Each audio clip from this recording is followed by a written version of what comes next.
Good morning, good afternoon, good evening, good night, wherever you might be in the world. So this is Ozman Collect 63, and welcome to VeVe and the VeVe Collective, where today we're going to go over a bit of a chill out, just relax, take it back, chill, and we're going to do a little bit of a show and tell session. So just what's been happening in the market, what we've been buying in the market, and just anything we've been buying out in the real world. Just sharing our collection, our love of all things geek, whether that be Marvel, DC, NFTs, Palm, McFarlane, the whole works, anything. So that's what we're all about. So connect and collect with VeVe. That's our thing. So let's kick this off. In the house so far, we've got the great I don't want to say great because then I'll get slammed for like, oh, your favorites. But I'll start with D one and only. Hey guys. And She's the great. We've got the real Hinanu. And of course, Evolve Collect. What up? How we going, guys? Ew. Good. It's nice to see all these great people in here. It's nice to chill on a Saturday evening with VeVe. How you guys doing? Good, mate. It's a nice it's coming up at 5 o'clock in the morning here, which is always Yikes. which is always fun being on this side of the world here in nice sunny England and Bristol in England. You got the roosters crowing. That's it, mate. We've got the sun popping up soon. Got a good sunrise view, I hope. Yeah, well, it is getting a bit warmer, a bit nicer. So we are getting into summertime over here now. So we've had rain and cold for the last couple of months. So it'd be nice to get out of that. Nice. Well, first off, Mr. President, I would like to throw some flowers and say really good job on VeVe Wednesdays. I'm a fan, actually. I'm a complete fan of what you guys are doing every Wednesdays. Even you, Evolve, you are a very awesome co-host. Even D1 and only over here, the great D1 and only. So really awesome, you guys. There's been a lot of community involvement. And this last space, and I was just telling my coworker, it was yesterday, I was listening to the space on a replay at work while I was working, and you just get so encapsulated in the conversation. It's just really that good that I stopped concentrating on work and I just was listening to you guys. So yeah, if you can do that to me when I'm at work, can you imagine anyone else that's either listening or participating in these spaces? So well done, guys. Yeah, awesome. No, thank you. Thank you. Yeah, well, I mean, that was the whole idea behind starting the space, was sort of like try and connect more with the community, because I know obviously I know we want to be involved with the community and like filming like videos like these and doing the roundtable discussions and show and tells, etc. That's great, but it doesn't sort of give us the ability to sort of really connect with people. And then we sort of had the idea of like, why don't we just try a Twitter space? I mean, I personally never been in a Twitter space before, and it seemed like a really good way to sort of connect with people. So the first one was kind of like the trial run, and that went really well. And now we've just sort of gradually been growing from that. And the feedback we've been getting from the community has been positive. Everyone's really enjoying it. So now we're making it a regular thing every Wednesday night. And it seems to be getting better and better every time. Like we've had some amazing speakers, had some like mind-blowing guest speakers. Like a while back we had Mr. Frank Kozik drop in to say a few words. I mean, that blew my mind. That someone of that sort of caliber would take the time to come into our spaces and say a few words. And of course, we've had the likes of Trevor, who's heavily involved with the McFarlane project now. His take on things was really, really enlightening.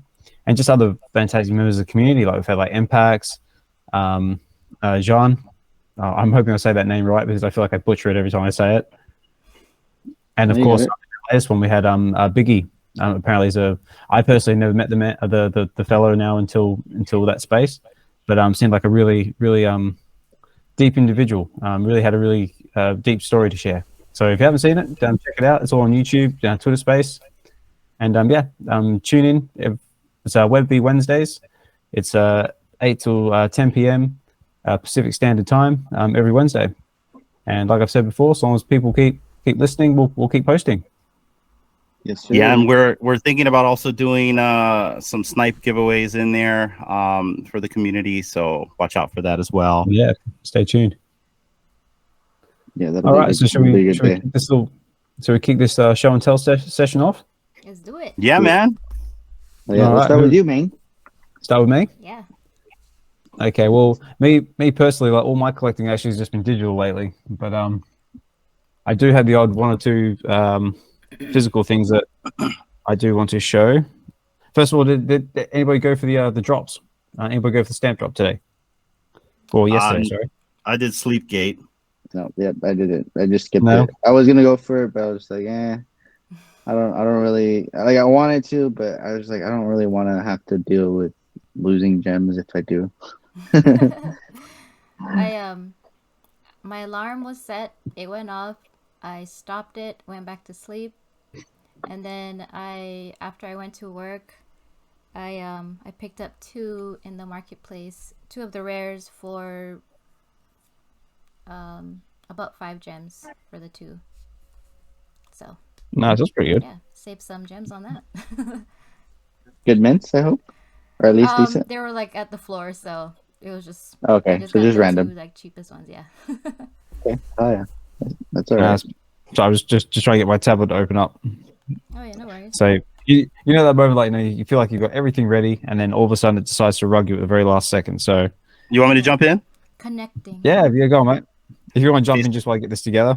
Yeah, here we go. So I got this comic seconds. here, guys. This is Ooh. Buffy the Last Vampire Slayer. It's a special. So this is kind of like in an alternate universe, away from the universe that was created by Joss Whedon, where Buffy's like in her 50s. She's older now. I haven't really figured out yet if she's married to Spike. Spike's in here as well, but they're a love interest and they're a couple, and so they're kind of like guardians for this new Slayer called Thessaly. And this new Slayer is the offspring of Willow and Tara. And so you don't know too much of what's going on or how Buffy became the guardian of Thessaly. But throughout the first issue of the book, she's teaching Thessaly how to be a Slayer.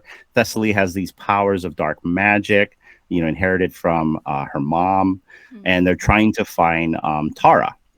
And so I believe Giles is dead in this one. He's no longer there, and Buffy is a watcher now. She's no longer the Slayer.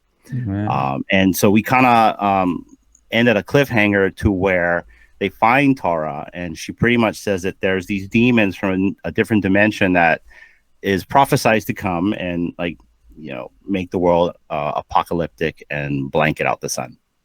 So it's a trippy story. It's a mini series, and I've just gone through the first book. This is my reader session, so I may give this one away after. We'll see. There's that one right there, and then I have also the variant cover with some of the characters that are in the book. You can see Spike there. Yeah, that's cool. Okay. Nice. Yeah. Anya's in it. I don't know if you guys remember Anya. She was a demon. I do remember Anya, yeah. Yeah. And then right here, guys, I've got. I'm gonna nerd out right here. Sure you are. Get out. Which box are you digging through? Hold on, I'm going to the basement below our basement. Right.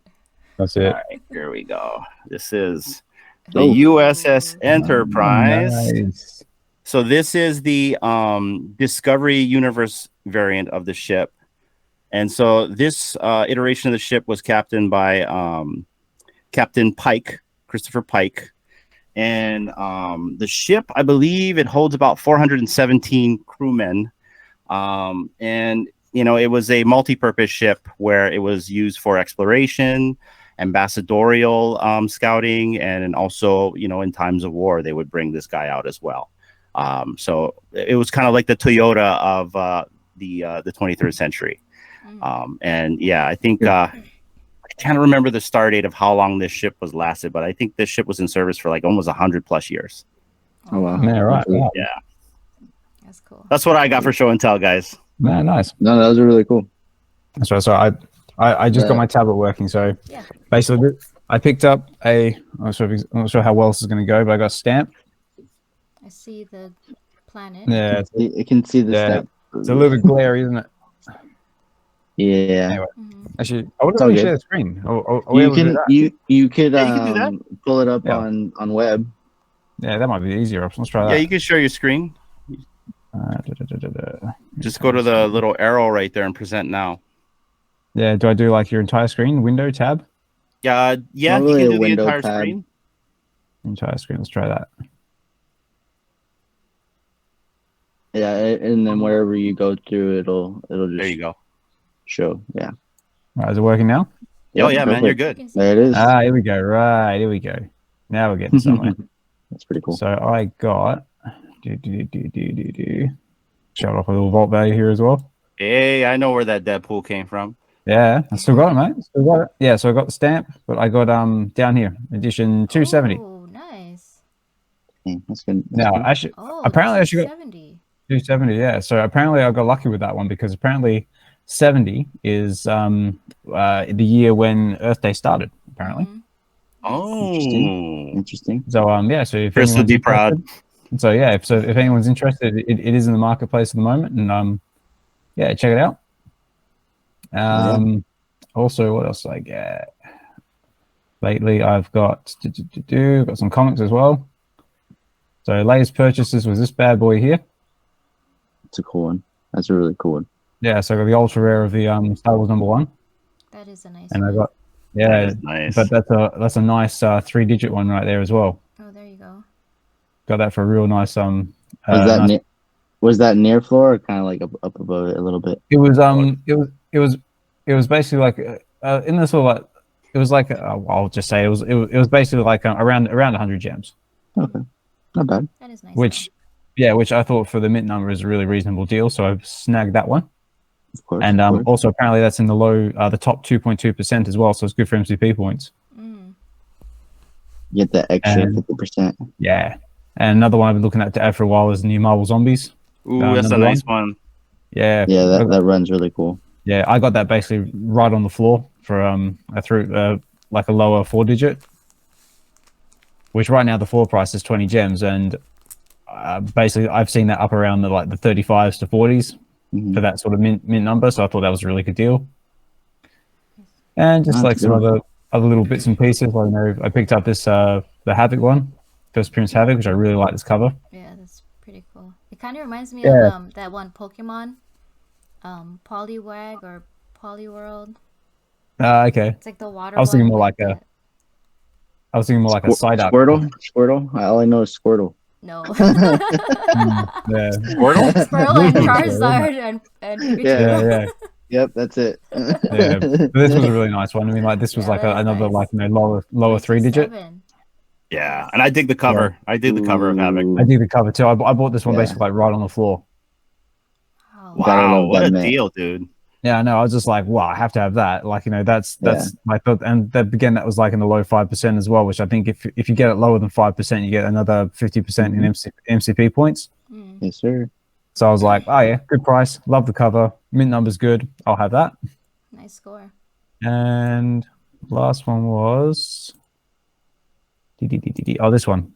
So same deal. And Uncanny X-Men number 200. That's the one with the trial of Magneto. But again, another is that like a as well? Is that like a homage? I don't know if that is. It's so strange. That's a really good question because this cover does not match the original cover. No, it doesn't. If you look at the original cover, I don't think it has Iceman on it. No, it doesn't. It's basically Magneto standing in the center with no helmet in his sort of like House of M. Is it House of M sort of costume? And yeah, the original X-Men costumes. None of that's in there either. Yeah, I just found it odd that this is an interesting cover they chose or made. Yeah, well, this is like the ultra variant. I believe it's by Logan Lombard. I think. Oh, close. Logan Lubera and Rachel Rosenberg, who does. I think she's the colorist, does all of it. So yeah, I thought it was really nice. I mean, it's not like an over valuable comic or anything, but it was close to the floor. The mint number's good. And the price was good, so I thought, yep, and that one's not in my collection, so I'll have that. Nice. And I think that is more or less what I've been picking up lately. So, are you basically going for all of the ultra rares? Does that have been the goal? Yeah, ultra rares is kind of like my thing. So, I mean, just because I like the covers. I mean, I do have the occasional other things that I got the common. I got that on the drop because I was trying to go for the ultra rare, which was this one. But yeah, basically this is sort of stuff I picked up in the last month. Oh, I picked up this one as well, which I really like. Yeah, that one is cool. Yeah, that was nice. I do like that one. Yeah, and again, say right on the floor. Yeah, but check that mint number out.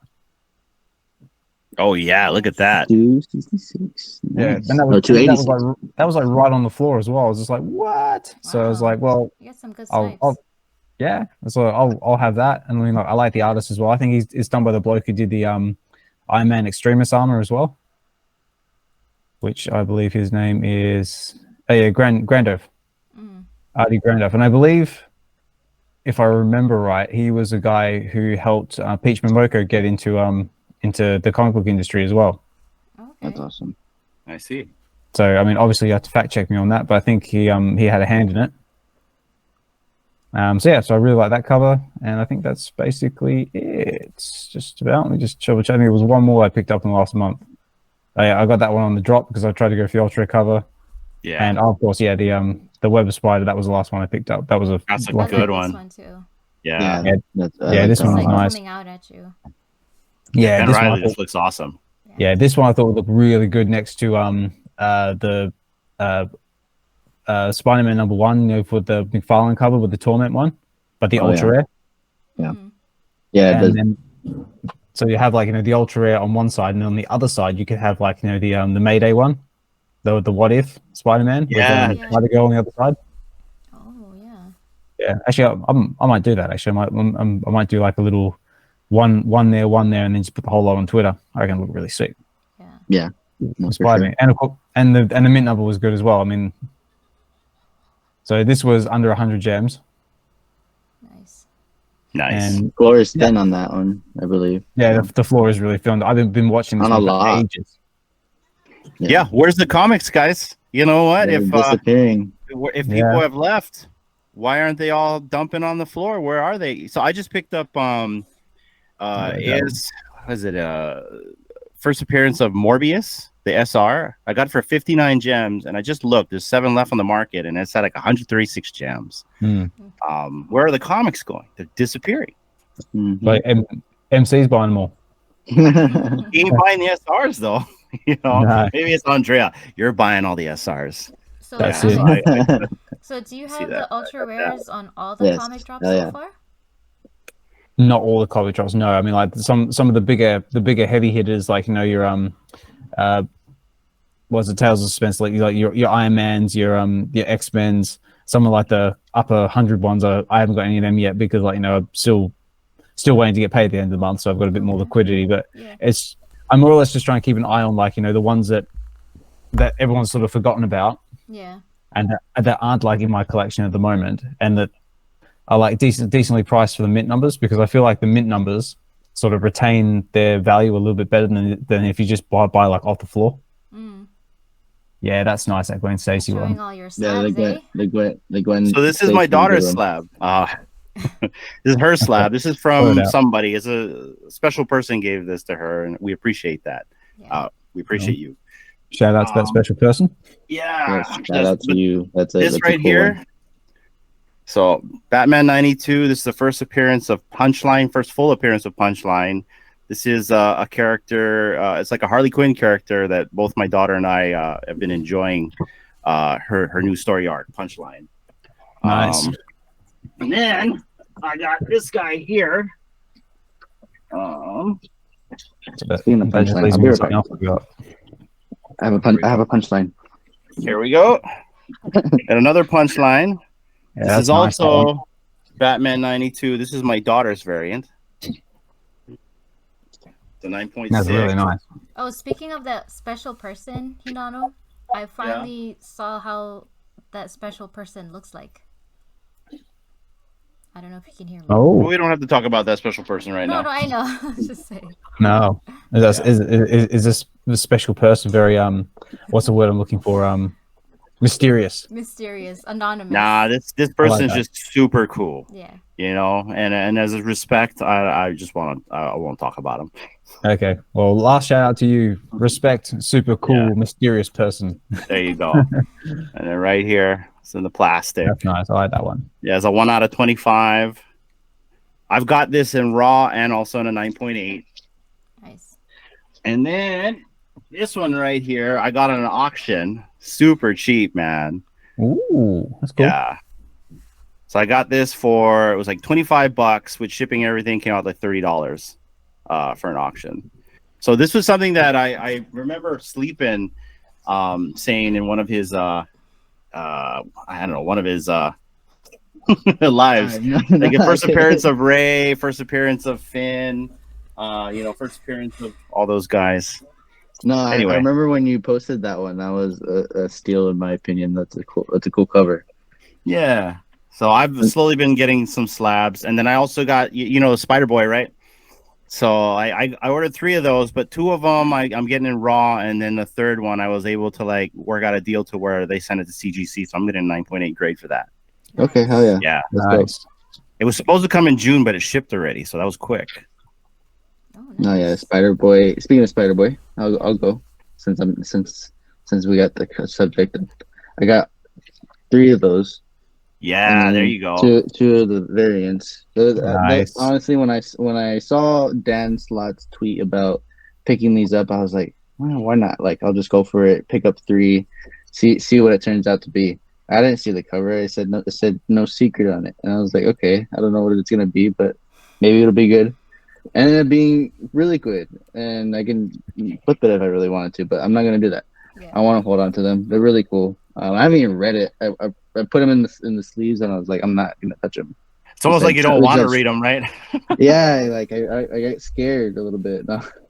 I can do the variant. I think you can read the variant, and it'll be fine. Yeah. But I thought that was really cool, and I had to show that one. It's And crazy. then- Like the prices for that went up. I remember seeing it. It was like what, $3.99. Then it went to $15. Then it went to $25. Then it went to $35. And I think now you can get it $65 for a raw book. Yeah, Crazy. it's crazy. It's So- crazy how like he can say something and then just hypes it up to the point where it's, I don't know. Like why? What? I think it's the FA of that character, right? It's a new Yeah. addition to the Spider, the universe. That's Right. it. Yeah, That's And really- FA characters always do well. especially it's in really good. Spider-Man. Speculation. He looks really good. Like on that cover, he looks Yeah. really good. Not So, financial advice. No, Yeah. that's it. I Word. gotta get a Wow. 9.8. Let's Now I just put just that have to right get- out there now. I have to get a 9.8 now. Don't you have a slab? I thought you got a slab as well. I was just about to bring it. Ah. So Oh. first 9.8. Oh, that looks I had to nice. get it as the Disney 100 for their first book of the year. It just felt like a smart move. I want to get a couple more just to hold on to long term. One for my daughter, one for me, one for the family. Who knows what? Nice. But like I really like those covers. They're really cool, like homages. And Disney 100. I think it's gonna just pop off. So it's cool. Yeah. Oh, I like Disney. I'm not It'll a huge do well Disney long fan, term. but I love Spider-Man. I love Marvel. So they've made some really cool covers. I love the colors on them. They're really cool. yeah, nice. Well, I'm more of a cover. Sorry, I'm I've- more of a cover collector than I am a comic collector. so well, I mean, me, Still. like, I sort of focus more on the digital stuff now because, like, I've got like storage issues and I'm not allowed to display stuff around my house. But I do still have one box of comic books, which is like the remnants of my old collection before I moved here from Australia. And some of the highlights of that collection I managed to take with me. And just on that subject of Batman, like, I don't have anything slabbed. I mean, like, slabbing comics, where I grew up, I didn't have the ability to sort of get stuff slabbed, but I do have a lot of raw stuff and in really good condition too. And one of those is that one. Ooh. Nice one. You got Batman #1 from the New 52 run. Yes. That's cool. I've actually got 2 of them. I got 2 How of much? them. How much you want for the other one? I got the variant cover. I got 2 of them as well. Oh my gosh. It looks sick. I like that Yeah, one. that is one's really awesome. cool. And I've got this one. Ooh, Which is I the like black that and one white. the most. Oh, I like that nice. one Yeah. the most. Yeah. Yeah, love I the can't black and remember white. if this was like a 1 of 200 or 1 to 1. I can't remember the exact ratios, but this one apparently is quite sought after as well. So those 2 are really cool. What was Those all ones are really that cool. on that one you just showed? Which one's that? The last Batman one. They're like This pencil. Yeah, Yeah, what it's, is all that black on and the white. bottom? It's a black and white sketch variant. So that is, Oh, if okay. I Nice. hang on, let me. Oh, it's like it's Yeah. like the uncommon Basically- version. Yeah, so it's basically like Batman getting mobbed by everybody, Oh, okay. Yeah. I see. but That's this is like the sketch variant of it. That is Nice. bitchin'. I like that. Yeah, so those are some of my favorite ones. I've also got an old Deadpool versus with Punisher. Oh, yeah, that's nice. cool. Yeah, and also like with the Punisher coming out shortly as well, I was like super stoked for that one. Mm-hmm. What have I got? I've also got a Hulk Deadpool variant cover as well. Oh, Apparently, wow. Oh, that's apparently this one's oh, I actually like the reflection. That's cool. Yeah. yeah, that's a Feet. Hulk. I don't 18, I believe. feet only. I Hulk don't 14. like that. Yeah, so that's Hulk number 14. That's in the same Is- run where we just had the first appearance of Red Hulk on the app. Okay. That's a cool one. I got this cool Spider-Man cover as well. Apparently, this is another variant cover. Is that Scorpion? Yeah. Yeah, that's cool. yeah, Scorpion. I think this one also has a plus the debut of all new Venom as well. When You're they making me want to re-released bring that my run. box out and show you all the Venom fun stuff Yeah. I got. I got that one. I got Deadpool number 1 as well, so that's pretty cool. Yeah. That's fire. That's a nice one. Yeah, I do like the artwork on that one. What else I got? Oh, now this one's cool. I've got a sketch variant of Justice League number 1. Nice. That's sick. So, Alex, were you like a big DC fan as a kid? I mean, like I just like all comics in general as a kid, like so back in the day, like I sort of caught the comic book bug, and like I was just sort of like buying comic books left, right, and center. I had like 2 like long boxes just full of comics. Most of it was just because I like the artwork, and it was just like some random. So I had a lot of the New 52 DC run. So I had like all like there was Swamp Thing, Animal Man, Batman, Detective Comics, Superman, Wonder Woman. I had like the complete run of all of them. But sadly, I had to let a good majority of it go so I can move out here to England. But this is like basically, I've still got a lot of things left in like my folks' house back in Australia, like just in long boxes, because as you know, like trying to transport that stuff over here costs you an arm and a leg in shipping. Yeah. Also, definitely. one of the reasons why I love VeVe, because it's all digital and I can take it anywhere. So shout out to that. Anyway, I'll wrap up the last few here and just give someone else a chance. But on my last trip to London, where I did the VeVe meetup, I did manage to pick up this one, which I thought was really cool. Yes. That's cool. Match it with the app. You're fidgetal. Mm-hmm. Yeah. So this one, Yeah. So this one actually, New Mutants number 98. New Mutants number 98 was actually one of the first comics I bought in the app when it first launched. Okay. And I actually re-looked at it too. I didn't even realize it's actually a palindrome mint as well. Nice. Oh wow, Okay. nice. The one that I bought in the app. I was like, oh, okay, cool. So not only is it the first one, but it's a palindrome mint. Wicked. So, Chris, if you're watching, I think that's okay though. Like in the beginning when we first started buying these comics, we didn't know anything about palindromes or any of that stuff. Or at least I didn't, right? So it's like, yeah. What was it? Yeah. Biggie said that on VeVe Wednesday, right? We're paying for education. Exactly.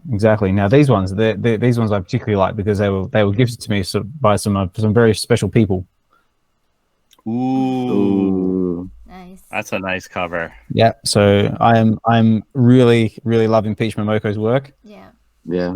So Jean, if you're watching. Yeah, he's got more coming, by the way. That's really cool. Yeah.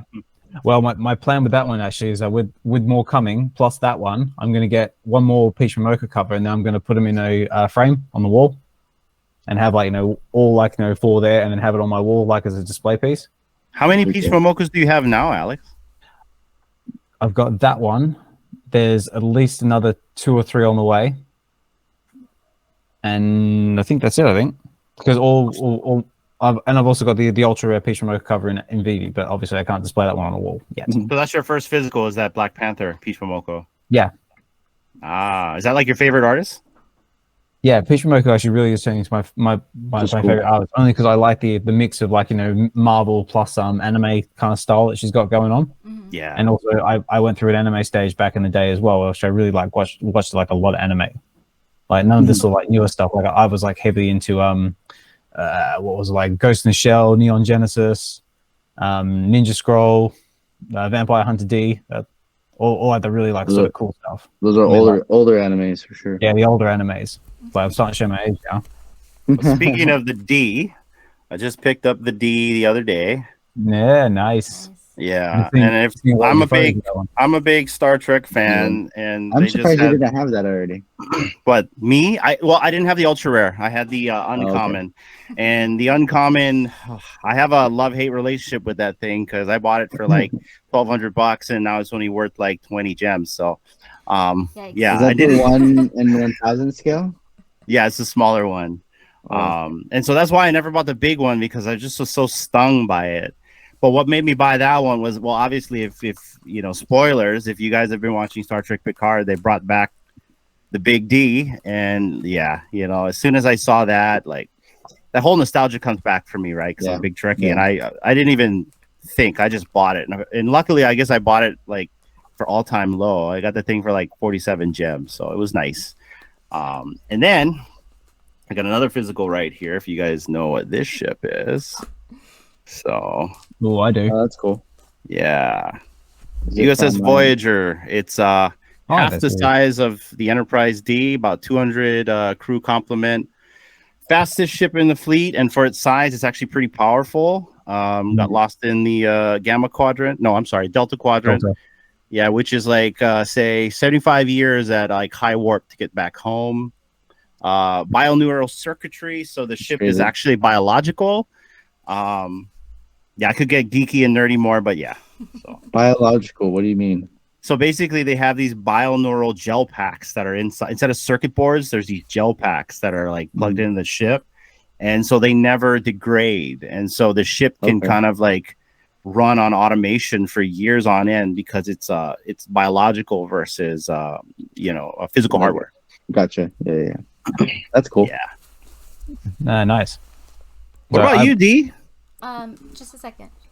Okay. Yeah, well, I was gonna say 1 second too, because I got a punchline because of you. You got me into punchline. I was like, I really like her. She's really cool. Bro, get him in, bro. What is up? Hey, what is up, brother? Hello. Hi, bro. We're just showing our collectibles here. You recognize that collectible? Oh, can you hear us? So, is it? It's the mic thing. Can you hear us? Can you hear us? Can? Oh, he's like, what's going on? He's rugged. Can you hear us? Yes, sir. Yeah. Can hear you. What's up, brother? Alex, Daniel. There he is. Good, mate. How you doing? We were just doing show and tell. Oh. Yeah, so like, you know, we just showed our comics right there. Yeah, I was about to throw this one in as well. I should have brought my box. I should have just brought my box. My boxes are right there, man. Yeah, this one I like as well. Yes. Ooh, that's a cool one. That's nice. I have one graded comic, and it was a gift from VeVe Knight on Twitter. Okay. Oh, I know VeVe Knight. That guy is so cool. Yeah. He sent me a free. I gotta get it. It's right here. I'll be right. No worries. Grab it. Yeah. You know, I'll be back too. I got more comics. We started something now. That's great. That background works so well for him. Yeah. What I miss? Fro entered the room. But Fro has just entered the room. It's like an announcement. All right. Where'd Hinata go? He left the room. He's going to get more. He's going to go to the underneath the other basement. Yeah. He has more than one? I need more now. You'll see when you visit. Well, I got so VeVe Knight. It's green screen. Yeah, you might have to kill the green screen. No, I can see it. Walking Dead. Walking Dead. Is that Walking Dead number? Is that number 1? No, this is number 148. Okay. Yeah, it's kind of covered up here. So yeah, he sent me this a couple of months back. Cool. There you go. Look how cool that is. That is cool. This is my one and only graded comic book. Thanks to VeVe Knight. That's cool. Shout out you, VeVe Knight. Yeah, shout out VeVe Knight. One of a kind. That's the Whispers? That's what's The Walking Dead. It might be, yeah. I believe so. Yeah. Oh, I'm not able to open it up to read it. What I miss? That's right. He showed It's us only one and only one and only graded comic. Nice. Oh, Walking Dead. Nice. That's cool. That is nice. That's number 1. 148, I believe. 48. Is that like a first appearance of like the Whisperers or something like that? I believe so. Oh, I believe so. Now I see the face. I saw something else. I saw a it should say on the bottom left-hand corner there. Does it not say on the left-hand corner near where the number is, if it's like a first appearance or something? Oh, first appearance of Laura. Who's Laura? Oh. Okay. I think that's the daughter. I think that's the daughter. Isn't Laura's not the daughter? I think that's the mom, the crazy mom. Okay. Oh, okay. Oh yeah, because Lydia is the daughter because she sang that song. Oh, Lydia's the daughter. That's right. That's right. Cool. That's right. I remember watching the first season, and that was about it. There you go, Alex. Oh, that's nice. Yeah, so that's variant cover for. I mean, Predator's not in the. No, Predator's not in this. It's just a variant cover. We're messing with the big guns, huh? Yeah. Okay. I can just see this comic next to that comic on my wall. Lady Thor. Hint, hint, And then Hinano. this guy right here. Ooh. Win Action Comics. Nice. Right. That's the only reason I'll join Palm. And then when is this comic? This is the comic I want right here. This is my guy. Funny. And then this is from someone very special. I'm gonna get this framed. This is an Ashcan comic. You guys know what an Ashcan is, right? Ashcan, no. Okay, so an Ashcan is basically a promotional comic that usually is given out whenever someone's like trying to promote a product or like some type of merchandise. And usually comic stores will like order maybe like like 100 or something of these Ashcans. But this is a 1 in 25 because of the foil wrap, if you can see that. Ooh, so this is this is from Evolve. He gave this to me. And like this is like one of my favorite Star Trek's series out there. So this is like sentimental value. It's really special. I really appreciate this. Nice. Of course. And then we got now that looks familiar. This is actually one of my favorite secret rares that you can get really cheap. I have that. It's a cool one. It's a cool one. It was very cheap, so I was like, why not? Yeah. This was not very cheap. Really? Yeah. And well, in real life, it's worth a little more. It's worth a lot. Oh. Yeah, it's highly collectible. So I have never heard of Martyrs until VeVe. Yeah, well, that's the gal. It's not the best story, but it's just the cover. It's a beautiful cover. Yeah. I do like the ultra rare on the number 1 with the blue Emma Frost. That's very nice in VeVe. Yeah. Yeah, it's just sexy Emma Frost. So yeah, can't go wrong with Emma. Here we go. This one I was looking for.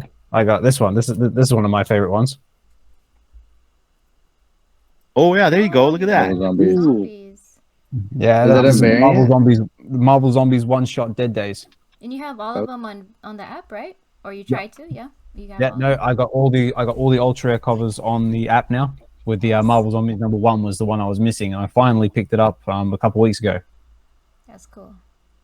It's a cool one. Yeah, I got that one. Also got this one as well that was sent by someone. Ooh, it's a nice very one. Special to me. That was picked out by our daughter. Yeah. Nice one. Well, thank you very much. I appreciate this very much. Yeah, usually we don't like to tell people whenever like you come on a podcast and you actually get an extra comic that usually gets picked by our kid. Yeah, this one I thought was quite unique, very very different. Yeah. Is that what's his name? Is it Frank Fontaine? One. Is that the guy's name that I met at Decon? I think it's Frank Fontaine. Yeah. So there was a guy that had his own independent publishing publisher for comics, and so those were Decon specials that was sent to both you and Pulpy, and I think that was like one variant cover, and we sent Pulpy the different variant cover of that. But you can't get those. I think those are like 1 in 25s. Yeah. And then we also sent one to Rhubarb. and I gave him my signed copy. Yeah. So I got two Oh, wow. copies, one that was signed and wasn't. I said, you know what? I barely got to talk to Corey that weekend because he was just so busy, but he was just working so hard. Dee and I wanted to give something special to him. So I'm like, okay, you know what? This one has it, and I think the book is like a 1 in 10. So you only have 10 copies in the world, and he's got the one copy that's signed, and I have the one that's. So I think it was called Vampires. It was a horror. It was a horror comic. Yeah. I have it somewhere, but I don't want to go and get more. So yeah, we'll be here for hours. I got this one. I got this one as well. That's a nice one. That's a cool one. Is that a newer one? Yeah, this is one. Yeah. And this fell off my table. And this is another cool one I got. Oh, that is badass. That's a nice one. X-Men Origins Deadpool one. Really like the cover on that one. You know, the comic that I don't own, Alex, is I don't own a Doctor Who comic. I need to get one. Really? I don't own one. Yeah, they make one for Doctor Who. Dude, they do some weird stuff. Like they have like Star Trek and Doctor Who comics all mixed together. It's kind of funky. Interesting. Yeah, I haven't seen any Doctor Who's at our comic shop yet. Yeah, I doubt it'll come. Maybe I'll have to keep an eye out for. I'll try to visit some more comic shop. So I'm here in Bristol. I'll try and keep an eye out for you. I'll try and get you some. Yeah, that'd be cool, man. Let us know if you can find some. Dee loves Tennant. That's her doctor. Yeah, that's Tennant. I did like Tennant. Yeah, Tennant's definitely one of the better doctors. Eccleston is my doctor. Yeah, I like Eccleston too, but Tennant. He's my favorite doctor. Yeah, I think they all like sort of bring like their own like sort of little flavor to it. I mean, like I particularly like Tennant. Smith was really good as well. Yeah. I mean, Capaldi was a little meh. I like Capaldi.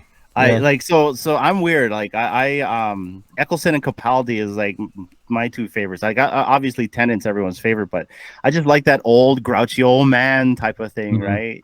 Yeah. So if you guys know what Doctor Who is? I know Doctor Who, but I just know that I only know of 2 different Doctor Who's. I don't know. Oh yeah. I got lost in names. I was like, I gotta Google this. Which 2 do you know? Yeah, probably Tennant.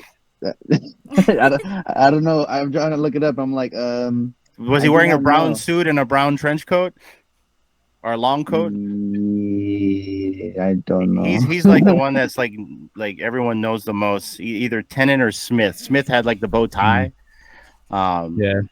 And Tennant is also the voice for Uncle Scrooge in DuckTales. The new DuckTales. Yeah. Was it now? And he was also the villain in Jessica Jones. He was a Purple Man. Yeah, Purple Man. Yeah. Which he played really well. Yes. He did.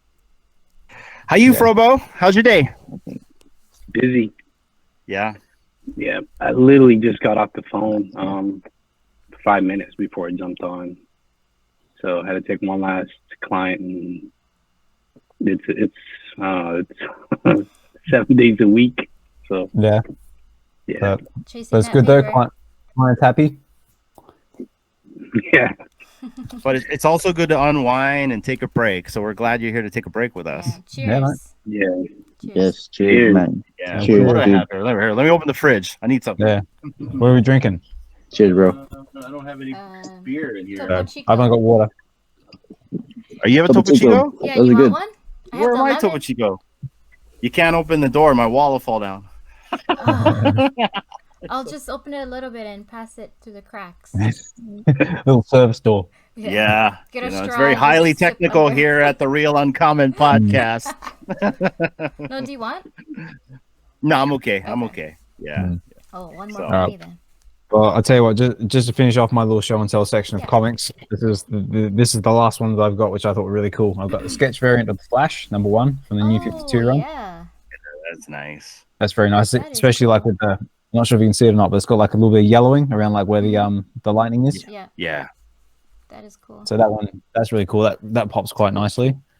I've got I've got the Green Lantern #1 as well, sketch variant, where Sinestro becomes a Green Lantern. Oh. I'm a big fan of those sketch variants. I mean, basically those are rares you're holding in your hand. Yeah. I'm not too familiar with that character. Sinestro. Yeah. basically, like, long story short, he's like the evil Green Lantern, I guess you could say. He's like the Green Goblin to Spider-Man. Oh, okay. But Reverse Flash. Yeah. Okay, and his name is Sinestro, so it's like yes. sinister. Yeah, like Sinestro. Which obviously, like, correct me if I'm wrong with my comic book history here, but yeah, basically Green Lantern uses like the willpower to create, like, all the cool, like, sort of constructs with, like, his green power ring. Whereas Sinestro uses, I can't remember exactly, but it's like, whether it's like, hate or some polar opposite of that to basically create the same sort of constructs. Okay. Right, a different color, right? Isn't he a different color? Yeah, his is yellow. Yeah, right. But I mean, like, I'm not caught up in everything. Like, there's like literally like tons of Green lanterns now. You've got red lanterns, black lanterns. There's blue lanterns as well, but White. Green lanterns. White. I mean, I like Green Lantern, but he's not like, a superhero I keep like track of heavily. Yeah. And last one as well, Action Comics #1. Nice. But this is the New 52 launch. Okay. Nice. It's a cool one. Very cool. I just wanted to grab it because, like, at the time, like, I thought I could never have like an Action Comic #1 because it was like kind of like $1 million at the time. So I was like, well, you never know, this one might pop off, and I can say I have an Action Comic #1. Cool. Yeah, exactly. Yeah. But yeah, that's basically all my top physical stuff. Everything now I collect is all digital on VeVe. Nice. You have a good collection, though.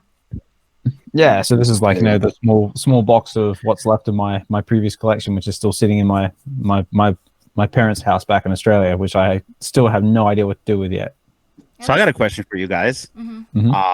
So now that we've showed our physical collections and we also showed our digital collections, and there's a mixture between both, what is your guys' perspective on physical versus digital or phygital?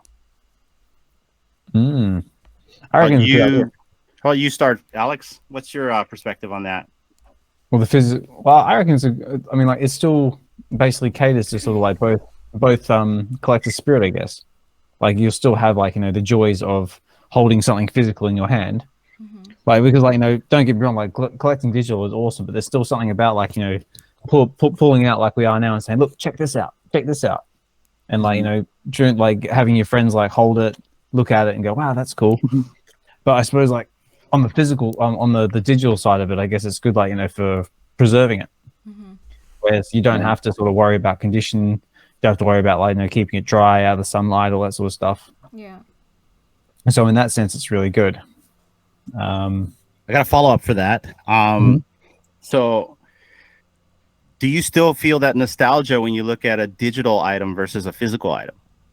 Like, so, like, example is like, like whenever I look at, say the DeLorean, then it reminds me of that trilogy, which, reminds me of a childhood and all that stuff. And I brought this up before in interviews, but, like, do you still have that feeling with the digital stuff? Yeah, I do. It's a different feeling, I would say, because I don't know, like, something about it being physical, and you have a better connection with it. All the digital stuff, it's new.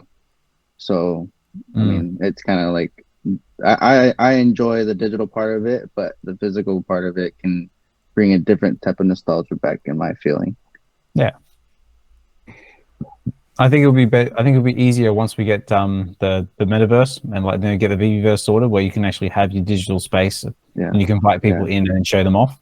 Like, I had a similar experience, like, going through, like, one of the toy shops here. Like, I was walking past one of the shelves and had, like, all the little Batmobiles, which I posted on Twitter and, like, sort of got everyone's opinion about. And I was this close to buying all of them, but I knew I'd get an absolute ear bashing from the missus if I did. So I thought, well, I'm going to take a photo of it and then just, like, play with it on Twitter. But again, it was that same sort of feeling, like, you're walking past, you see it, and you sort of feel that instant connection. You're like, ooh, that would look wicked on my wall. Or, like, that's my favorite Batmobile because, like, Keaton's my Batman, and that's what I grew up with. And that's what I connect with. And I feel once we get to that sort of stage where we can display stuff in our metaverse, we'll probably get that same sort of feeling. Like, we'll see something, like, come up on the app, and I'll be like, oh, that'll look wicked, like, on my digital wall, and or my friends can come in, like, and I can show it off. We can talk about it and just sort of share in that sort of, like, nostalgia feeling. Maybe something along those lines. Yeah, I agree. And I asked the question because now we're kind of mixing them both together, right? Like, we literally just a show and tell between digital and physical. And before we even had the digital, we were pretty much in the physical realm. I mean, you just said yourself, you bought Action Comics #1 because you've always wanted to have one, right? And even though it's a new 52, you know, you have it, right? And so that nostalgia goes back to Superman and all that stuff.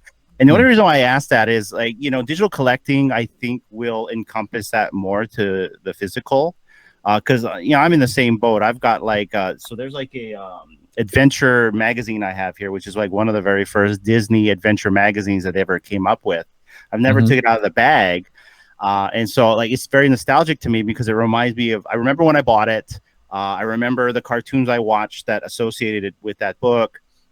But the thing about all that is, like, it just sits on a shelf and it just gets dusty, right? Yeah. And so, like, I've been kind of like thinking to myself, like, it's good to have the physical for all that memories that comes with it. And you know, you walk next to that physical, like, you know, this one right here, the one that Daniel gave me, like, this will remind me of like my favorite Star Trek. But I think over time, when these, and like you said, Daniel, it's a different feeling. These digital collectibles, whatever you want to call them, will have more of an effect to all the people once it hits more mainstream. But it's just a question that I ask out there, like, you know, do you still feel the same way about a digital item versus a physical item? You know, like a car. You have a car, like, I kept my old beater for a long time, like an old beater car for a long time, just because it had sentimental value. It was a piece of crap that I always had to like sink money into, which probably turned into a money pit in the end, right? But yeah, that nostalgia. So yeah. It's just all about that individual personal connection to whatever that might be, whether that be like a comic book, whether that be a car, whether that be like, you know, a baseball card or whatever it is you're into. It's just all about that personal connection. And there's room for both, I think. Yeah, you know, absolutely. I mean, there's room for both. Yeah, I think, like, you know, from if you want it to like sort of preserve value and you just want to put it away and, like, you know, have it to, like, you know, for like to accrue value for the future, then yeah, physical is the way to go, and it's great. But if you actually want something like practical and something you can use and play with, then digital might be the better way forward, because, you know, all these people, like, you know, have got like all, like, you know, these great these slabbed comics, and the same thing, like, you know, you got like, you know, your 9.8s, you got your, like, you know, they're all like in their little boxes and they look cool, you can show them off, but you can't read them, can you? Can't do anything with them. Well, there's more to that too, right? And I think Chris said it best in you know, one of the interviews, where you know, unless we're having fun and hanging out with each other, these books don't see the light of day. They just collect dust in a box. You know, I mean, I literally showed you a bunch of comics, but hey, other than showing you guys a bunch of comics, they go right back in the box, right? Exactly. And so then they take up space, and so there's that types as well, right? And then it even gets even to the more extreme, like, you know how we had Biggie on VeVe Wednesdays the other week. He was saying that, like, you know, he's got, like, you know, massive storage, like, where, like, it made it sound like it was a bloody warehouse full of, like, you know, just, like comic books and stuff. But they're just stored away, and you can't do anything with them. You need a thumbprint to get into the vault. Yeah, you probably need a thumbprint, a retina scan, temperature controlled. It'd probably be something like straight out of, like, you know, yeah. You see like Hal come out, Hal 9000. Hello, Biggie. Just come in and go, what are you doing, Biggie? Good morning, Biggie. Man, I can just envision that right now. It's like, what are you doing, Biggie? That's how I heard it. That's how I heard it. I gotta rewatch that movie. Yeah, I enjoyed the second one with Roy Schneider. 2001. Yeah, that was more of my favorite. But yeah, but I reckon digital is probably going to be the way forward, because, like, you know, not only can you keep them in pristine condition, but you can, like, you know, you can share them, you can do things with them, you can actually, like, you know, physically handle it. Yeah, and I think it was on Daniel's interview today. Vault said it best. Like, these NFTs will be a verification for the physical as well, and, you know, that 100% agree with that. You know. And more authenticity on that. Yeah. And then you kind of take that aspect out of collectibles and look at it in real life, you know, mortgage. Yeah, exactly. Car payment, movie ticket, right? That's another. You verify all of that, and you can store it and keep it later as a memorabilia in your wallet. Yeah, well, that's actually was one thing I was going to ask. Froze, like, you know, being in the real estate game, can you see, like, you know, NFTs being like things like that, like, you know, mortgage papers, like, you know, or bank deeds or whatever it is, like, you know, documents that you need, like, you know, to progress, like, you know, with purchasing a property or like dealing with the property market. Yeah, absolutely. You know, about 2 years ago, that question came up before. That's why they're talking about digital, you know, land assets. Like, would digital property ever be, you know, something that would come into, you know, mainstream? And I think Earth 2 was out, Next Earth, and there's a bunch more that I can't think of right now, but everybody was jumping in, like Upland, and just buying. You could like buy your actual home in the app, you know, pennies on the dollar. And you know, you can buy the biggest house in Beverly Hills, and you know, maybe the owner one day, like Snoop Dogg, you buy Snoop Dogg's house, and maybe one day he'd want to buy it back from you at, you know, an inflated price. So I think you know, real estate is just, you know, real estate's one of those things where, you know, they're not making any more of. Like every year they're making a new model Lamborghini, you get a new Tesla, you get a new Porsche, you get a new Ferrari, but they're not making any more dirt. You know, all the dirt we have, that's pretty much it. So I can see that being a large, you know, digital asset moving forward, where you'd want to own parts of, you know, maybe Disneyland, you know, some part of, you know, a vacation spot you went to that's got sentimental value. So yes, I think once masses catch on to seeing that this is, you know, like you said, it can be something verifiable, like mortgage papers. It's not a matter of if, it's just a matter of when. I believe. And what's so cool about that, like you just said that, right? Like, so say Snoop Dogg sells his house, right? And so there's a verification of that sale on the blockchain via an NFT. And so now the person that bought that house has that bragging rights and has that, you know, that ID, you know what I mean? That transaction history in that NFT, it's verified, right? And so not only do you have that bragging rights, it comes with value that was Snoop Dogg's house. So that guy will always say, I bought Snoop Dogg's house. And to pair that maybe with something that's digital, right?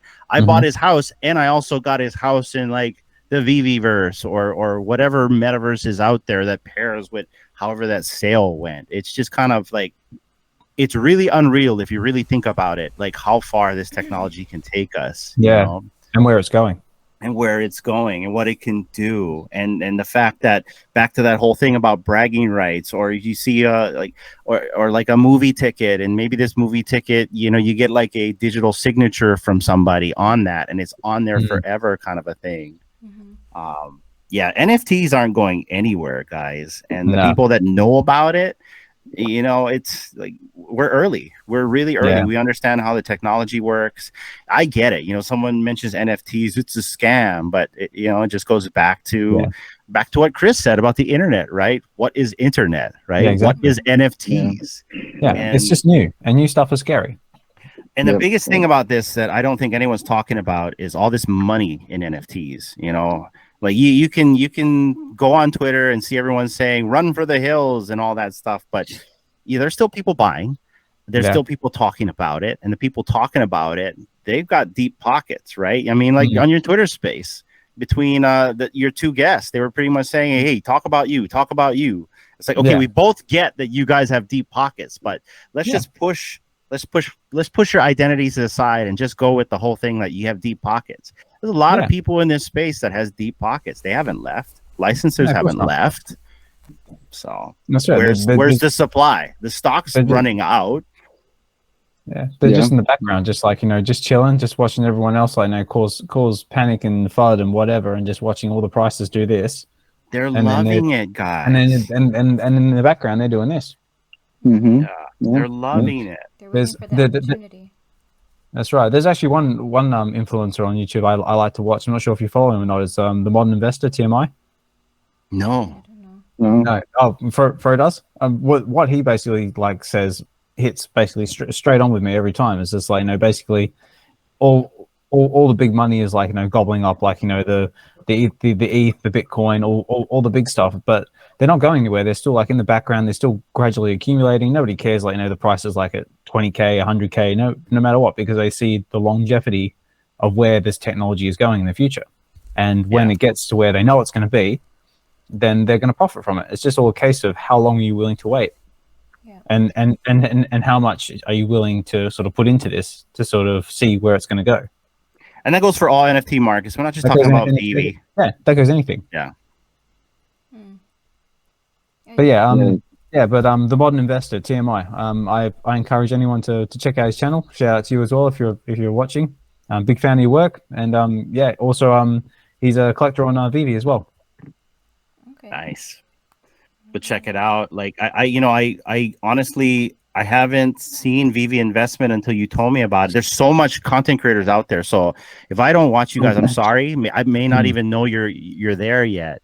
I have a hard time just keeping up with my collectibles, Superstar Money, and VVOG guys, all the guys that I normally watch. I prioritize the WebV guys first. So yeah, definitely. But there's so much guys out there. So like, if I don't watch somebody, I will if I can find them. Go ahead, Alex. And I was gonna say, at the same time, if there's anybody who wants to reach out to the WebV Collective and wants to do a collaboration with us, we're more than happy to sort of do something with you. You even just want to have a private chat, just collaborate, share your collection.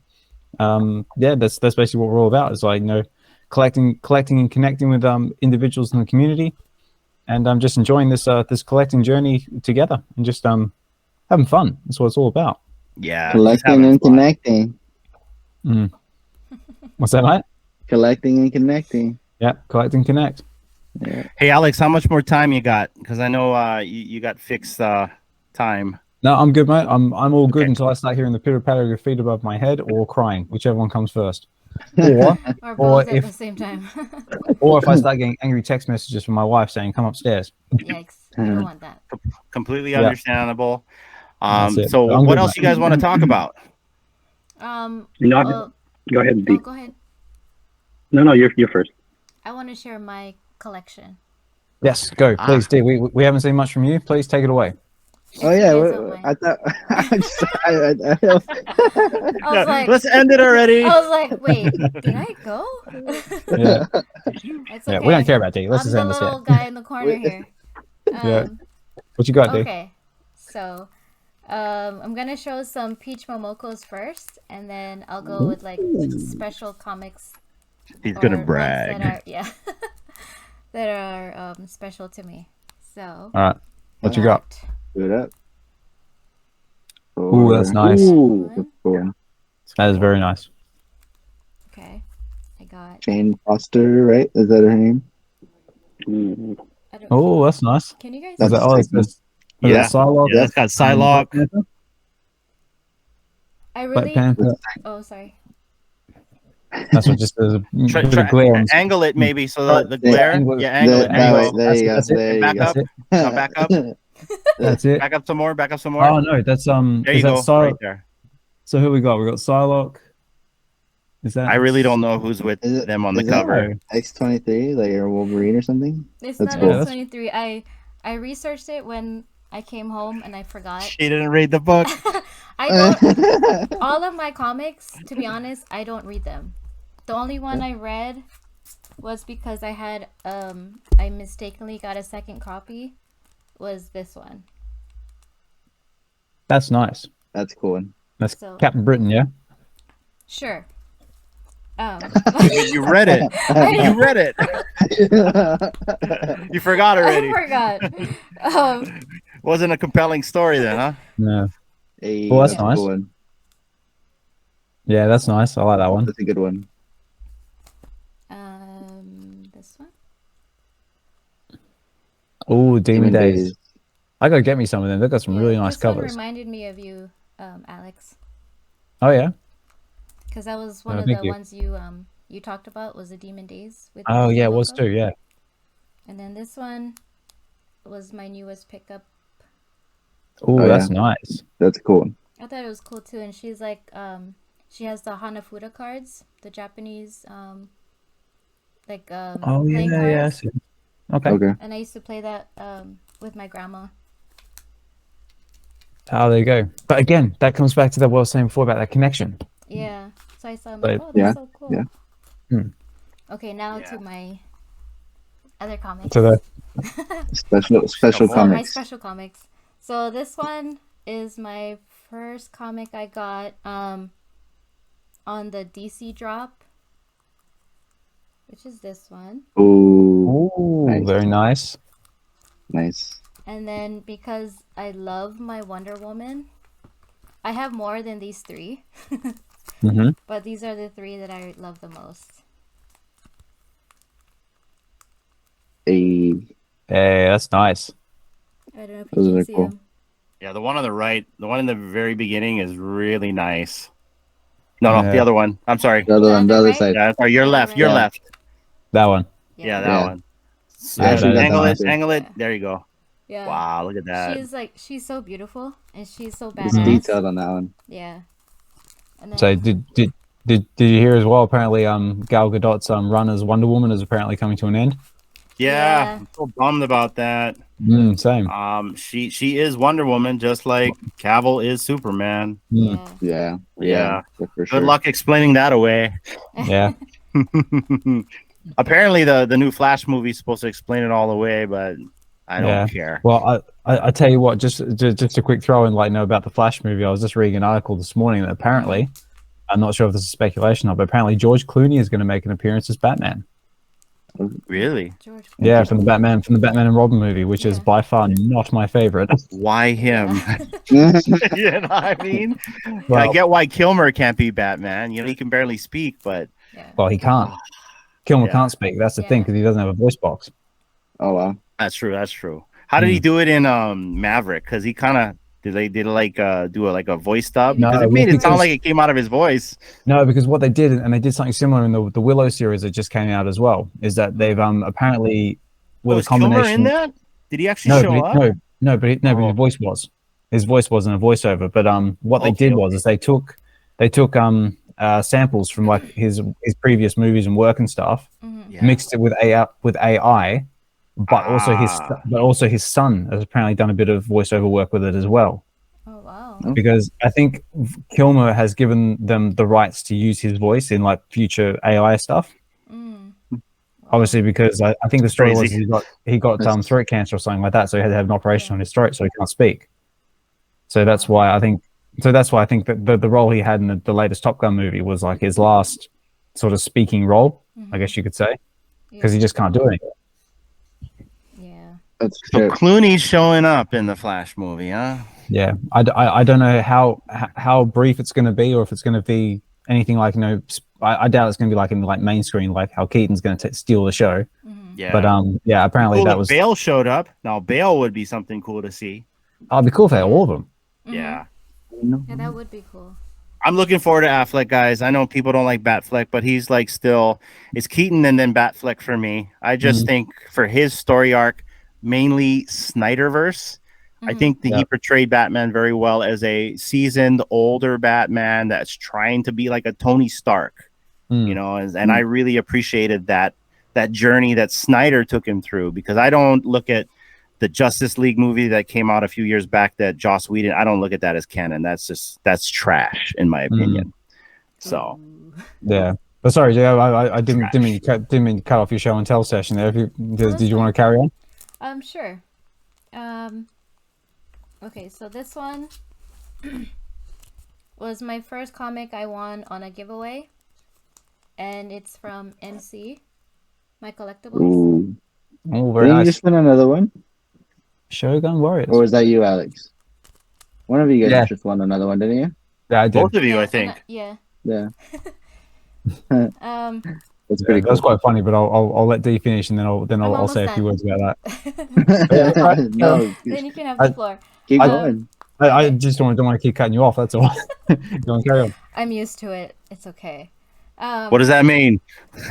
You can take it however you want. Okay, and this is my first comic I got from a local Hawaiian artist, which is Pineapple Man. Pineapple Man. Pineapple Man. Yeah. That's cool. I've seen you guys share a I do few like of those. that. They're pretty cool. So that's edition 1 and 2 that she's got there. mixed into one book. All right. Interesting. Yeah. I don't have that one. I have edition 9 and 10 because that's the only copies we can get right now from our comic shop. And also, I think Kawasaki Printing makes that comic. Yeah. I think it's a Sam Campos comic. Yeah, it's hard to get those. They fly off the shelves. Yeah, so I was lucky to get one. And Oh, then yeah, stupidly I got this. She didn't know what the blank copy was for. She didn't understand why it was white. Oh, okay. You can draw it. Yeah. And so Is that like the I have it. I was going to say, signature variant. It's a is that blank like variant, the Wonder Woman stand that we got in VeVe? You can like use like your imagination. It can be like whatever you want it to be. Oh, the Invisible Woman. Yeah. Yeah, that's the one. That's kind of that's kind of how I was when I got the Spider Boy, because it was a spoiler variant. You couldn't see the cover. I was like, is it white? Yeah, that just shows how much I know.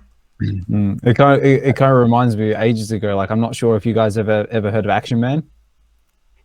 Action Man. Basically, like way back when growing up, I know you obviously had like your Kens, your Barbie dolls, and stuff like that. Oh, I'm a baby. Action Man was basically like the action version of Ken. Like, you could like dress him up, like have like a scuba version, kickboxer version, etc., etc. Okay. And way back when, like, we used to have a joke where we just have like because Action Man just come in a box like Barbie does, and we just have him. We just have Action Man, but it would just be an empty box.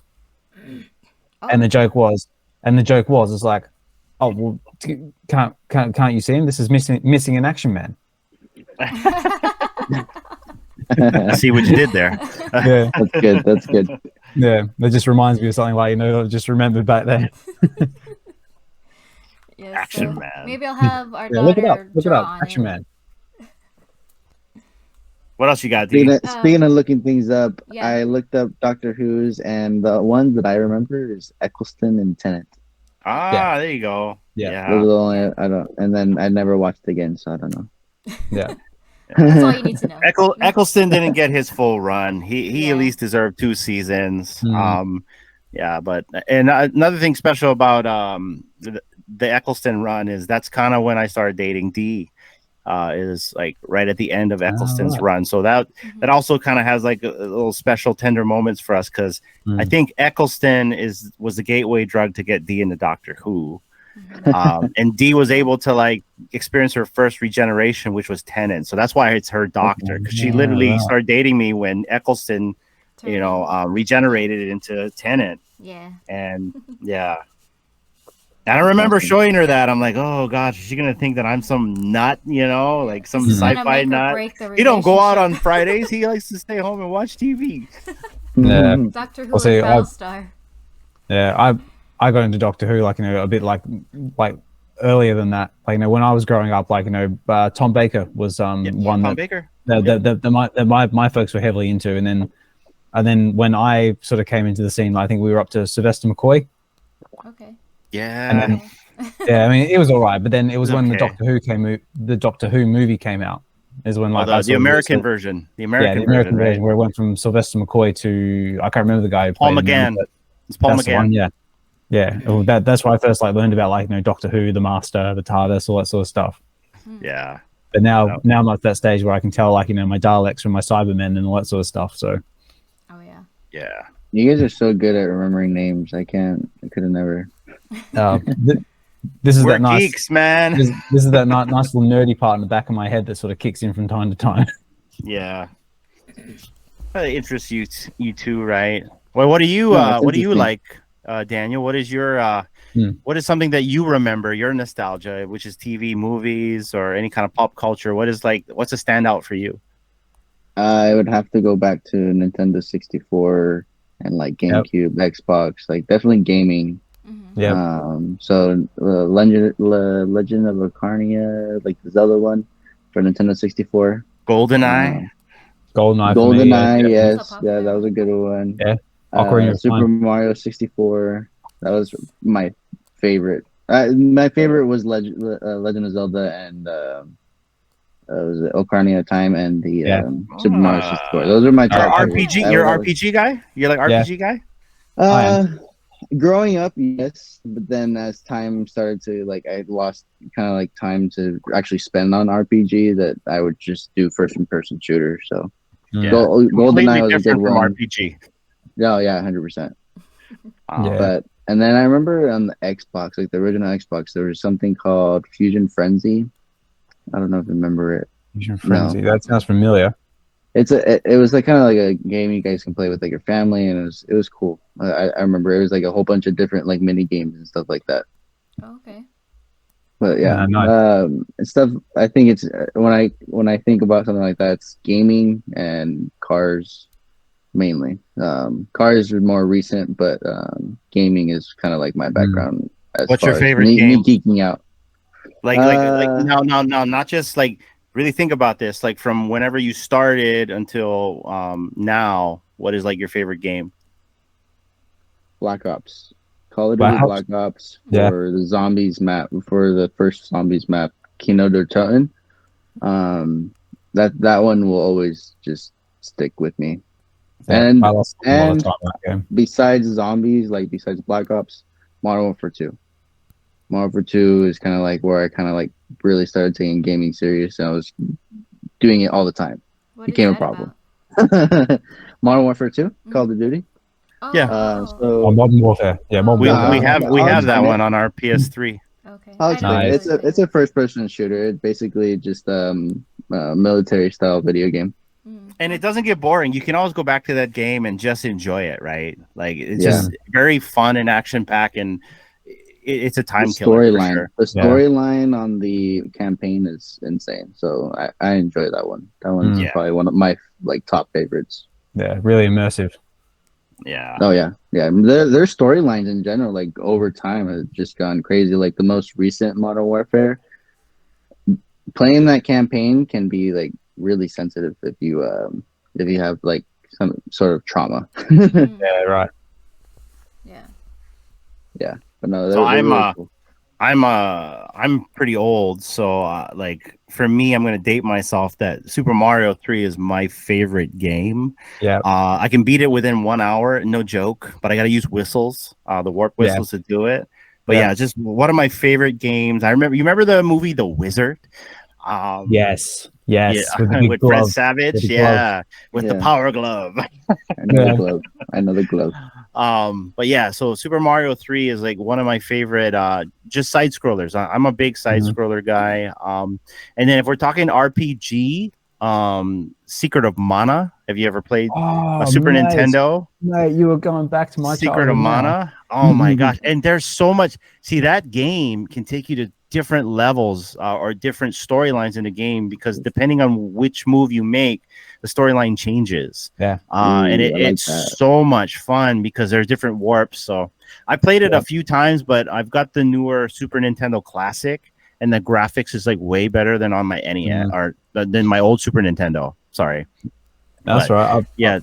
That's a good game. I was going to throw in like, no, that was one of my top 2 games. Like, when I was growing up as well, was like, the Super Mario World. Like, I remember when I first got my Super Nintendo, it was Super Mario World. I think it was Kirby's Adventure, and it was Sim City. But since then, like, obviously technology's come along now, and then like, you've got access to like, Super Nintendo emulators and stuff like that. But now, I used to love Secret of Mana. That was one of my big ones, because I was a big RPG person as well. But there was Secret of Mana. There was Chrono Trigger, which is really good. Secret of Evermore, if you've ever played that. Another one called Terranigma, which is another sort of Secret of Mana style game.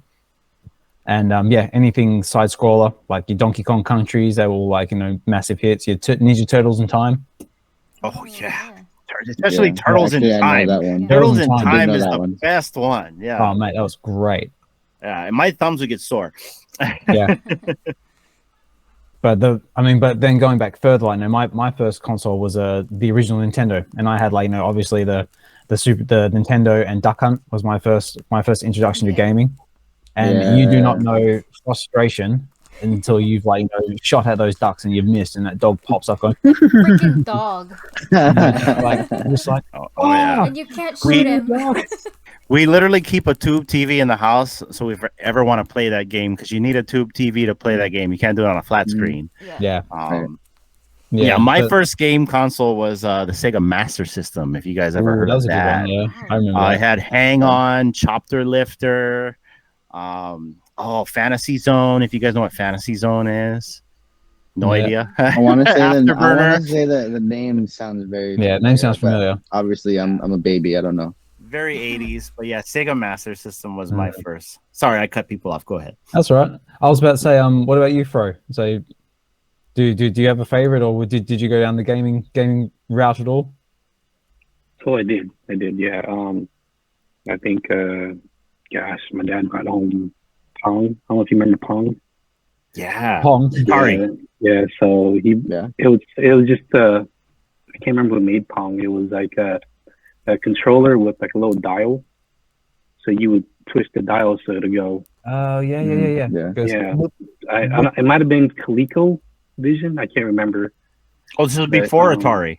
Yeah, before Atari. Oh. He brought it home while we had our Atari. My brother and I, we each had an Atari 26, just in the same room but just separate. So he'd have his games he'd played and I'd play mine. And I think between the two of us, we probably accumulated up to, I don't know, 40 games or so. So, and when Nintendo hit, we went to the nearest Walmart and just picked out what we wanted. And it was like I think it was like a deluxe package where it came with Duck Hunt, the gun, the gray gun. Nice. Super Mario Brothers. And yeah, once we got that home, like our 2600 kind of just went into the closet and like we never really brought it back out. And yeah, like all the kids in the neighborhood, they'd just kind of come over to our house because we had the 26 going on one TV and then Nintendo going on the other. And yeah, it was like the party central. We just lucked out. Yeah, we were good kids, so our parents kind of rewarded us, kind of just get good grades. Here's some games, and I think that's cool. Yeah, that is yeah. cool. So do you still game at all now? No, not really. Gosh, I think the last game I probably played was Call of Duty. It might have been Modern Warfare 2 or 3 or Black Ops. That was just because I'd like all of my relatives over in South Carolina would jump on all at the same time, and we just kind of go like in a group, like in a group session, and group mode, I guess is what it's called. I can't remember. And we just team mode and capture the flag. That's cool. Domination, and that was like more just of us to hang out and talk smack. Yeah. Not so much for the game. Kill death ratios were pretty low. But yeah, it was just more bonding for us. That's cool. And nice. I mean, growing up, all those games you and Anu, Alex mentioned, I played them all. And you guys remember Kid Nicky on Nintendo? Kid Nicky, Zelda. Gosh, Secret of Mana, Final Fantasy, all of them. Yeah, all the Super Mario Brothers, Mario Kart, not Mario Kart. Gosh, what was that other one? I can't remember. Yeah, like a big gamer growing up, and kind of just, I don't know whatever happened on my games. I think parents probably tossed them finally, kind of. Yeah. My folks is the same. Yeah, Though if you see gaming prices now, like for what some of them go for, like you'd be like just cursing yourself now. I mean, like I was looking somewhere like now, I think it was like a original Nintendo like slabbed in a cut in a like a 9.8 or whatever it is they grade them in now, went for like big bucks. And I was looking at them going like back in the day I was like I had that one, or I had that one. It's like how much do they even cost? I can't even remember how much they cost when we were younger, right? We just never back in the thought day. of it, because it was I mean, like back in the day, they probably cost like a couple of, and some of them might cost like a couple hundred, maybe like a 1,000, I don't know, but back then, like that was like big money. Like now, they're probably not that much at all. No, yeah, it's crazy to see how like those old games are just crazy prices. Yeah. No, I think it goes back to nostalgia and guys like definitely. us, like you know, we had, like Alex said, we had them growing up, but now you want them back, but you want them in the pristine shape that you know, like they're graded.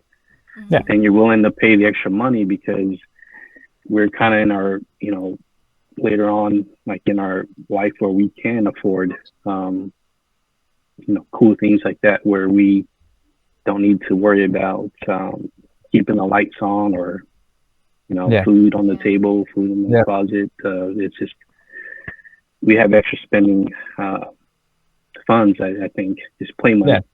Yeah.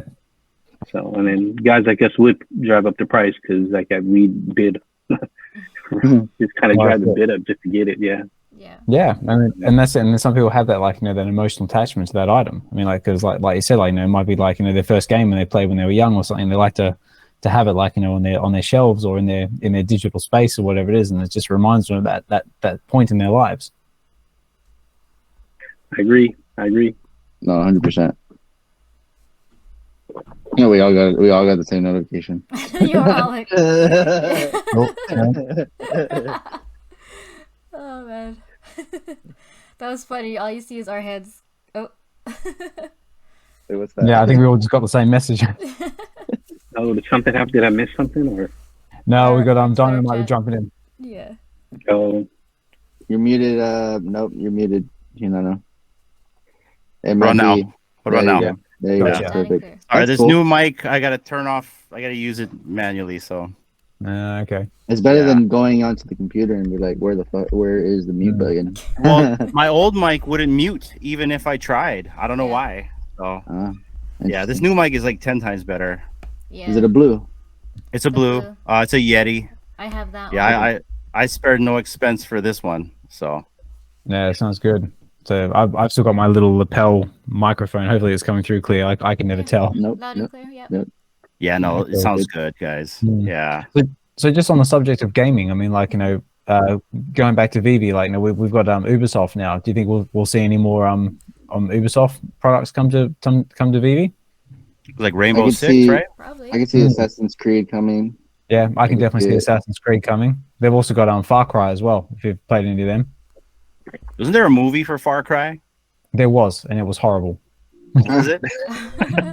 Yeah. Bad? Should I watch it just to see how horrible it is? Yeah, you can. Or it's not worth my It was time. done. There was basically this one director who was, I can't remember, I think it was like Yui Boll or something like that. I can't remember the exact name, but he was basically buying up all the rights to sort of make really B-grade game movies. Yeah.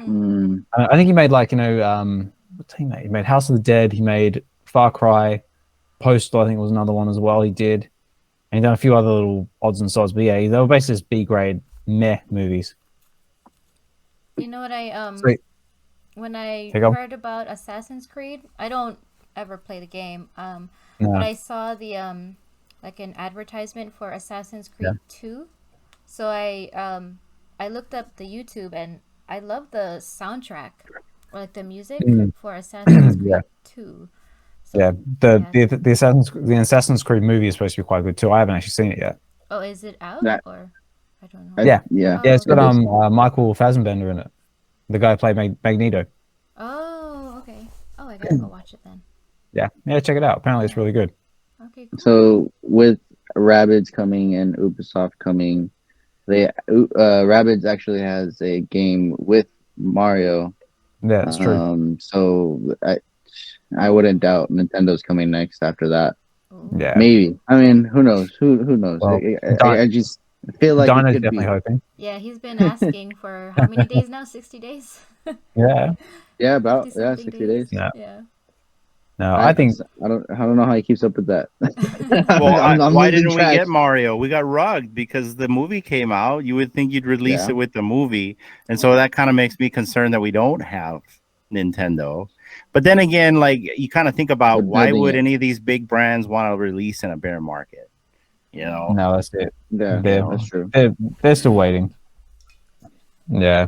Well, I mean, on the comic front, the one thing I'd like to see comic-wise is just some different varieties. like we've obviously got plenty of Marvel. We've got plenty of like what we got. We got Marvel. We've got Tarzan, and we've got Disney.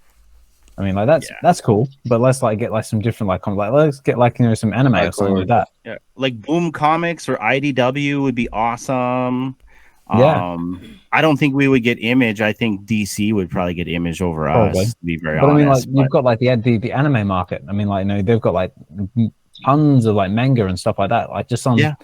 I mean, like it. I mean, I could be wrong, and it's all coming, but just something to sort of like just different, something to sort of inject a bit of excitement back in the market would be good. Yeah, there's something. Yeah, we'll see. Another anime. Hey, I know. What's up, man? I don't know. It's a mic thing, He's huh? muted. Well, he's he's driving, I think. Oh, I Or see. He's okay. heading home. Hey, what's up, everybody? Dano, you're Yo, right, man. Yeah, I'm not going to be on camera because it kind of looks creepy. That's all good. I'm in the dark. Yeah, a little sneak peek. Now I'm interested. Yeah. This is what it looks like. No, you're fine. You're in the forest. Well, it's not always my face isn't going to always be lit because I'm you're driving. Getting on the freeway. Yeah. Yeah, no worries, man. But however you want to come in, it's all good. Yeah. At least you guys can look at the beach or whatever that is. Floating. It's kind of weird. You just finished work? No, I was at like we were watching a movie with some friends. So cool. Something good. What movie? Yeah. The Jesus Revolution. Okay. So it's actually about a church that started here or like in Southern California. So they wanted to watch it. They invited my brother and I over. So my brother and me. So yeah, Cool. it was okay. It was pretty good. Nice. So they were like, oh yeah, movie at 6. And so I was thinking, okay, there's no way I get home by 8. And we ended up we didn't start the movie until 7. So of course that's how it goes. Yeah. We're here now. Yeah. Thanks for dropping in. Absolutely. What did I miss? What do you guys try to give them a rundown, Alex? Well, basically, we just sort of like gone over like any comics we've collected lately. Just anything's in our collections. Just just a little general chat about the VeVe Market. Just chilling, just sharing our collection, and right now we're just talking about the state of the VeVe Market, really. Yeah, feels. What do you guys think of it? Yeah, I mean, I was just saying, like, it'd be good, like, if we had, like, a different, like, sort of variety of comic in the app, like maybe like some manga or some anime or something like that. Just something to sort of like, just because right now we've got Marvel, we've got Disney, we've got Tarzan, Star Wars. We've got Tarzan. Star Wars. Yep, Star Wars is the other one. So yeah, wouldn't it be cool if we had like like some manga or something, just sort of mix it up a little bit? But that might come down to like a licensing or a region issue. Yeah, absolutely. Yeah, I mean, anime, manga, it's gonna come eventually. They said, but it doesn't sound like it's gonna be anytime soon, unfortunately. Yeah. Because they said, I don't know. I saw Reese said sports and music before anime, and those two aren't even out yet. So who knows? And it's VeVe time is its own schedule. So exactly. So yeah, I mean, yeah. But it would be cool. I was really hoping for DC, but looks like they're fine where they're at. So yeah. So that was a bummer. But I haven't really been collecting any comics lately. I wanted the Gwen Stacy. I was gonna get it. I was gonna get the Baldari cover. Yeah, and I want that one. When it was like 27, 28, and I was like, oh, maybe it'll drop to 20, and then it went up to like 50 or something. So I know, yeah. I'll wait. I was the same. I was like, God damn it. And Ano said, you did the flip, huh? You got in at mid-20s and you flipped at 50? Yeah, I got in at 27 gems and I flipped at 47, I believe. So it was nice. And now it's kind of like hanging out at 40. Uh-huh. Yeah, that's what I saw. Because I was exactly thinking, I was like, okay, I should have bought at 27 then, because I thought it was going to go lower, but it didn't. And then I was like, oh, man, that would have been a nice little double your money. And then you said you did it. I'm like, nice. I'm glad Glad somebody did it. Somebody did it. Yeah. It's the storyline of that book, and it's that cover. I mean, it's the death of Gwen Stacy, right? And plus, it's 5,000 editions, so it's super scarce. Yeah, I ended up flipping it. I really wanted to keep it, but I have a feeling it'll come back down later. And then I bought a little bit of the commons and the uncommons. So for all these like 5,000 mint runs, I've been like stacking at least 10. And I usually try to get it within the market between when it drops and a half an hour after, because that's when I normally see that people disrespect the book. And then after a while, people figure it out, and then the prices go up. So or if you get, I've noticed the same. Yep. Or you might get something bigger come along, like a bigger fish. Like, you know, you've got like, you know, the FA Punisher coming out on what's a Monday now. So that's going to cause a bit of like, you know, a bit of sell pressure in certain spots. So that I definitely be on the lookout for some deals in the market. How do you like that ultra rare? I like it. Yeah, I reckon it's really, I reckon it's nice. It's really like sort of nice sort of homage to the original. Yeah, I like that secret rare. I'm actually a fan of, where he's holding the gun. So I'm actually gonna try to. Usually I try to not go for the secret rares. But like it's kind of weird. These last two comics, the secret rares have been like going down like 120, 130, and then they jump up to 200 something. So if it goes down to that, if it's disrespected, I might do that. And what do you guys think? What edition size do you think that they'll actually make this one? Like another 10,000 run? It's a 10,000 run. They dropped. Oh, is that what it is? I haven't looked at the Medium article. No, they've dropped it. 10K run, 20 gems. Of course. 20 gems. Yeah, they're 20 treating gems. it like a AF-15. Yeah, well, I think they're basically putting it on the same par as FA Venom. Well, also Black Panther was also Panther, 20 gems. Yeah, exactly. Yeah. So which they introduced this format with AF-15, and then they've done it for FA Thor, FA Iron Man, and they put Black Panther on that level, and now they're putting Punisher on that level. So that kind of says something. Yeah. So I see it doing well in the drop. I reckon it will sell out. Yeah. Yeah. I have a feeling it will go under retail, and I'm going to be hoping it will, because I will be there ready to scoop it all up. Yeah, I'm definitely going to go after this comic within that half an hour. Anything that falls below retail, I'm going to get. I'm pretty sure the uncommon is going to fall below retail. So yeah. Oh yeah. Yeah. Plus the Punisher is one of my favorite characters as well. So I think everyone loves Punisher. Yeah. And everyone knows. Yeah, Alex, tell them what you told me last night. What's that about the whole MCU?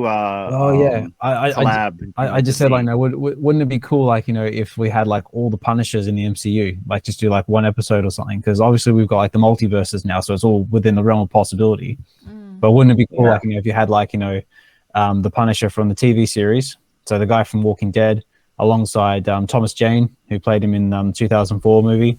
Then you got Ray Stevenson, who played him in Punisher Warzone. And then you've got, of course, got the original, Mr. Dolph Lundgren. The man himself. Yeah, who played Frank Castle in, I think it was 89 version of the Punisher. Terrible version. It was terrible. I like it was great for what it was at the time. But wouldn't that be cool? Like, you know, having like all of them, like, you know, on the same screen, like, you know, just doing like, I was sort of thinking, like, even if, because obviously the Punisher's popping up in the new Daredevil series, like, wouldn't it be cool if they had like a multiverse crossover or something, like just like as a one TV episode? I mean, like they could totally get away with that. Yeah. Thomas Jane is my Punisher, so yeah, he's cool. Yeah, I like Thomas Jane as well. I mean, that's really like what got me into, like, you know, the whole Punisher franchise, and then, like, you know, everything else is like sort of been like a pretty good depiction of that as well. Like even Ray Stevenson's Punisher in Punisher Warzone. I mean, that movie was pretty meh, but his portrayal of Punisher was pretty good. Yeah. I couldn't sit through that movie. I had a hard time. Didn't like it? No, I didn't like it. Yeah. But like kind of go back to the question about like the state of the market and what, you know, I'd like to see in VeVe is I would really like to see trades implemented in VeVe. I think we need it. We need some type of action in this app besides just buying, selling, and displaying, you know. Trades where we're KYC'd, why can't we do it, right? Or some transfers, and the community's crying out for it. Yeah.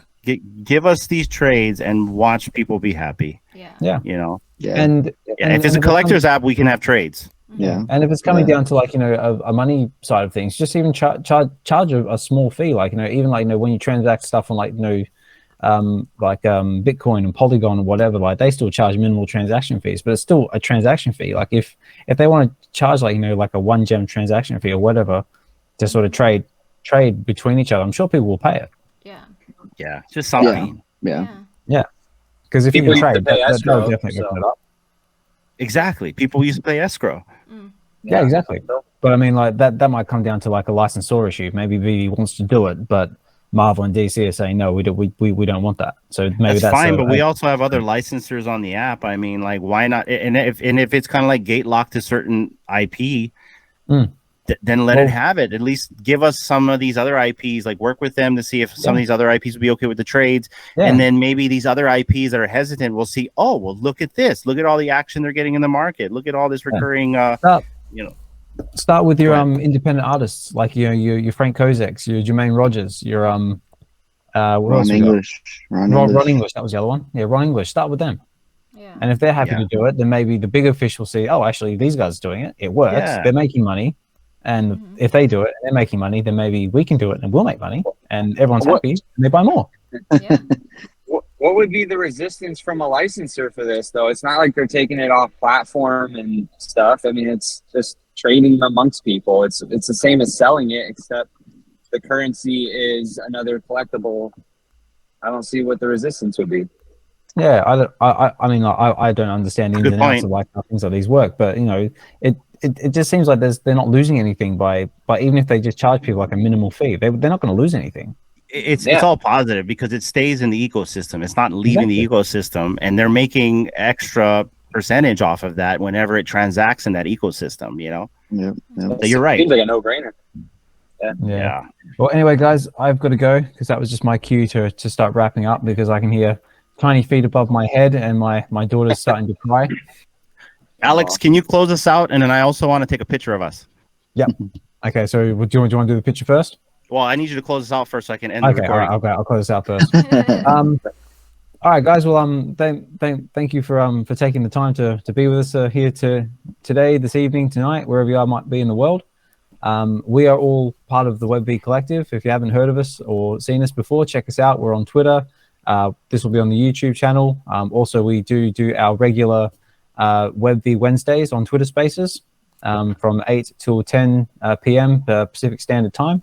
If you're on Twitter and you're in the Spaces, please jump in, listen. If you want to speak, say we're more than happy to have you up. Where we talk about all things VeVe, comic book, Marvel, DC, nerdy stuff, whatever you might be into. It's a friendly space. So yeah, come check us out. And again, thank you, Hinanu, Evolve, D, Bro, Dino, Mivita VeVe for jumping in. Yeah, this has been great. It's been nice just chilling with you guys and sharing our collection and just chilling and just chatting. So again, I'm Ozman Collect 63, and we are the VeVe Collective. Come and collect and connect with us, and enjoy the rest of your evening, morning, good night, wherever you are in the world. All right, take care. Take care, guys. See you, everyone. This is.